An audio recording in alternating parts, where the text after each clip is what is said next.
Then ito, kakatback muna natin. Kaya ako pinag-wild yan kasi yung sugat madodoble. So itong sugat na nasa ilalim tsaka ito, magsasama yan. Kaya ang ginawa ko, pina-wild ko muna para maghilom to at hindi masama yung sugat nito dito. So putulin natin. Pwede na tayo mag-wire. So simula muna tayo sa first back. Gagamit tayo ng 3mm.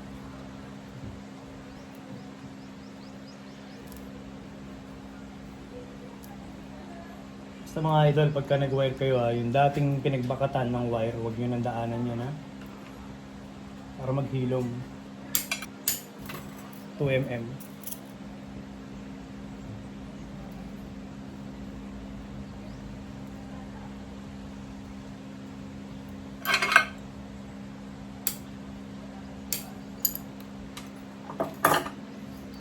Then layout.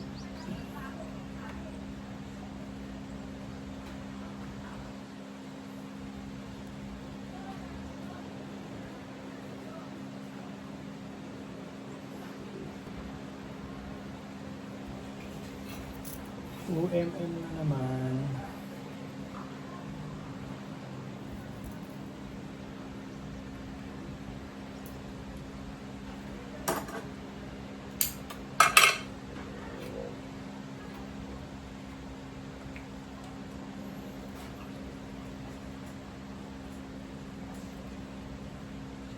Grabe init mga idol.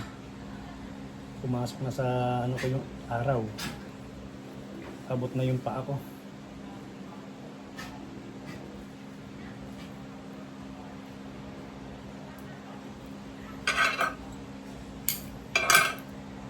So itong node na to, dapat dito dalhin. Squeeze natin.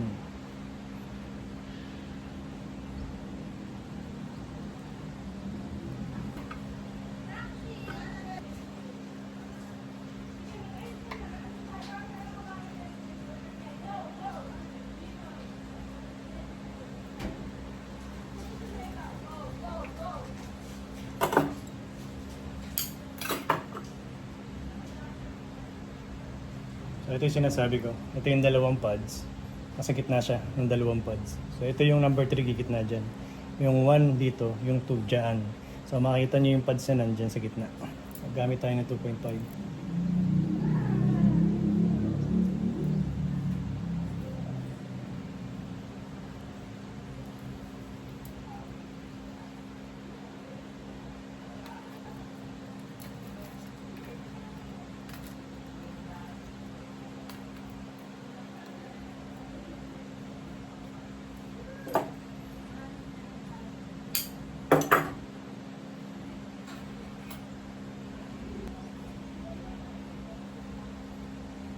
Yun, tapos na natin yung likod. So dito naman tayo ngayon. Gamit tayo ng DOS.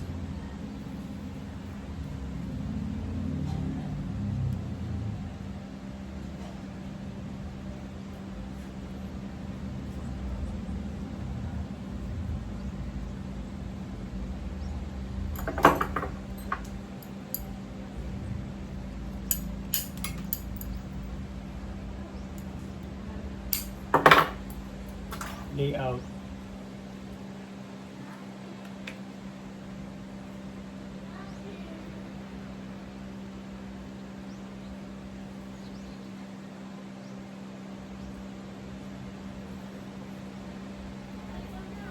Okay, dito naman tayo ngayon. Totohanan mga idol, grabe init.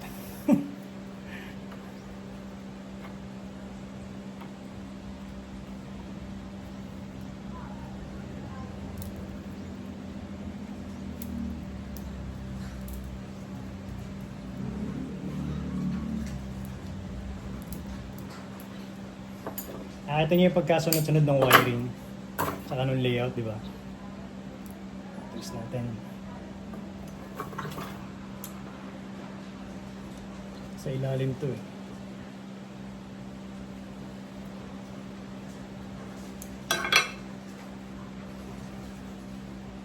So ngayon ito, putulin muna natin kasi tertiary yan. Wala pa dapat tertiary. Number 2.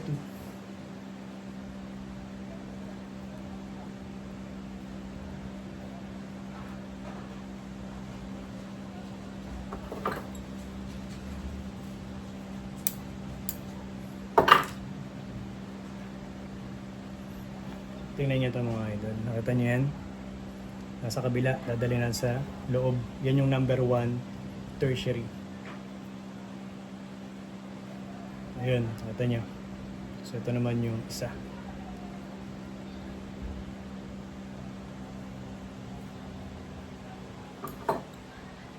Tuloy natin. Ano muna natin? Oh, maganda. Yun. Oh, ha? Dito naman tayo ngayon.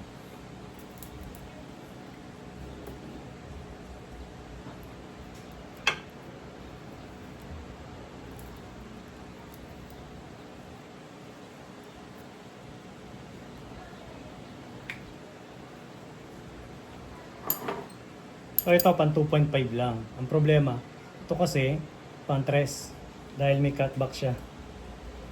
Pwede na yan. Dito naman ay 2 mm.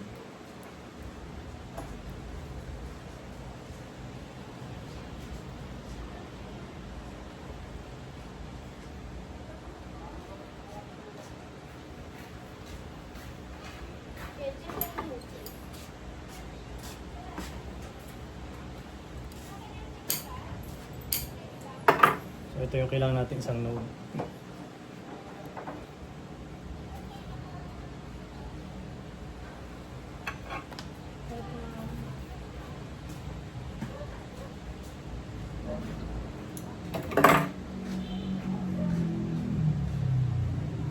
Baliktad, nasa ilalim ang node.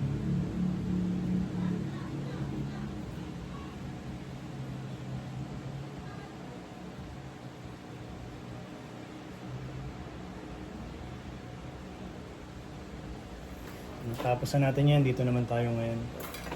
Gamit tayo ng DOS. Lagyan natin ng abang to para hindi makaligtaan na talaga siya ay kailangan.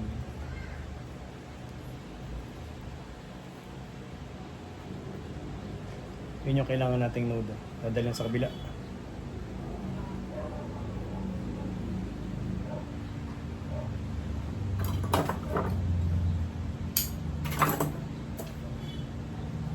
Layout din natin ito na parang sanga.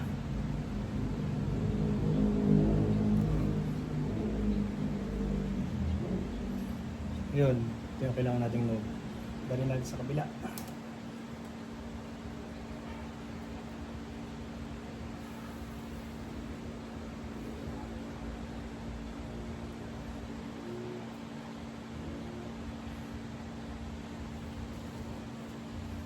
Okay. Dito naman tayo ngayon. Sa dalawa. 3.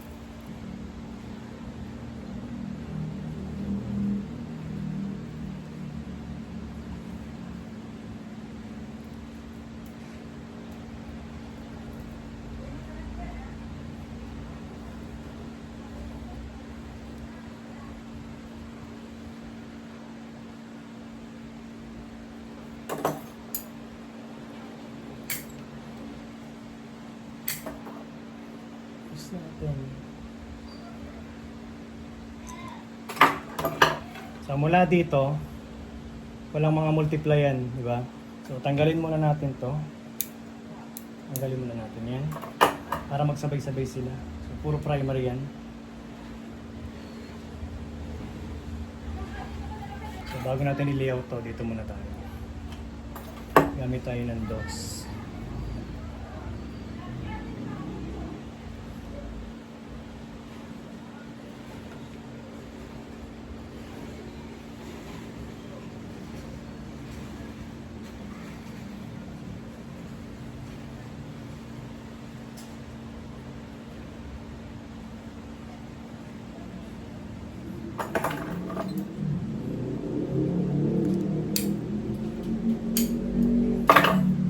So yung layout nito papunta doon dahil yung 1 dapat nasa likod.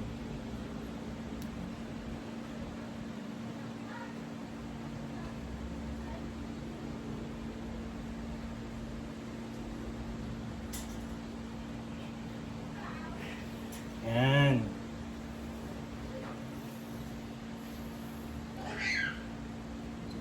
Dito yung dalawa. Ito naman dalawa magkasama. Pupunta to sa likod. Yan. Kasi ito sa harap. Gamit tayo ng 2.5.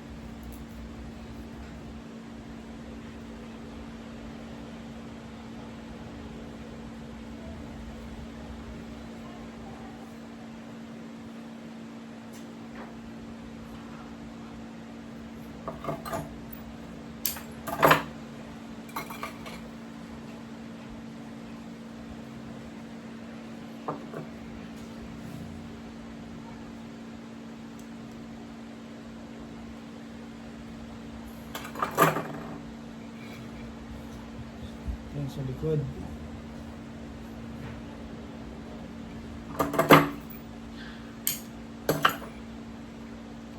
Ngayon lang tayo gagamit ng 1.5.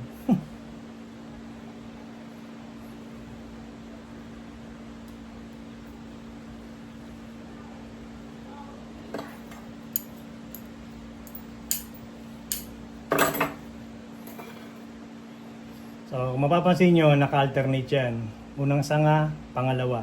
So, ang apex, hindi ito. Ito, iaangat natin at ito ilalagay natin sa part na yan. So, ito ngayon, move natin yung layout nito. Pag natin sa harap, diretso. Pero pag nasa side siya, diretso din. So, dali natin dito, then twist.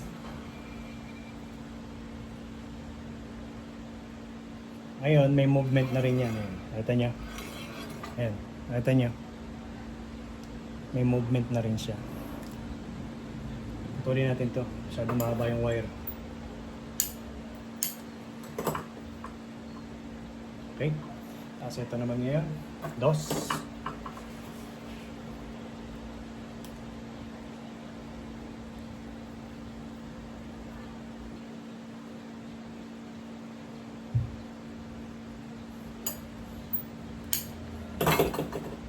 Dali natin sa harap. Yan.